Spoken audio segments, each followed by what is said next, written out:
ভালোবাসা, বিশ্বাস আর যত্নের এক অপূর্ব উদাহরণ তৈরি হলো গরুমারার মেদলা পিলখালায়। মাহুত বাবলু রায় অসুস্থ হয়ে কয়েকদিন কাজে না আসতেই তার কুনকি হাতির অরণ্য একেবারেই খাওয়া দাওয়া বন্ধ করে দেয়, জল পর্যন্ত ছোঁয়নি সে। এ কেবল একটি মাত্র উদাহরণ। এখানকার প্রায় প্রতিটি মাহুত ও হাতির সম্পর্কই এমনই গভীর। রাখি পূর্ণিমা উপলক্ষে শুক্রবার মেদলা পিলখানায় পরিবেশ প্রেমীদের উদ্যোগে আয়োজিত হলো বিশেষ রাখি বন্ধন উৎসব।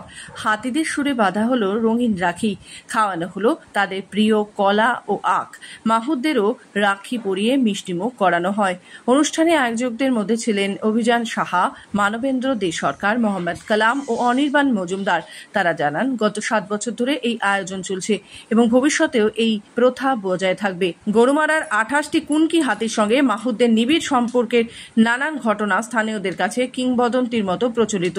যেমন রাজা নামের এক হাতি তার মাহুত দিলীপ বর্মনকে ছাড়া অন্য কাউকে মানত না। দিলীপ অসুস্থ হলেও রাজাকে শান্ত করতে তাকেই আসতে হয়েছিল। শুক্রবার বিকেলে আমোনা ডায়না অরণ্যরা রাখি পরে কলা আখ খেয়ে সুর নেড়ে যেন জানিয়ে দিল মানুষ ও হাতির বন্ধন ও ভাই বোনের মতোই চিরন্তন। জলপাইগুড়ি থেকে নিজস্ব প্রতিনিধি রিপোর্ট, খবর বাংলা।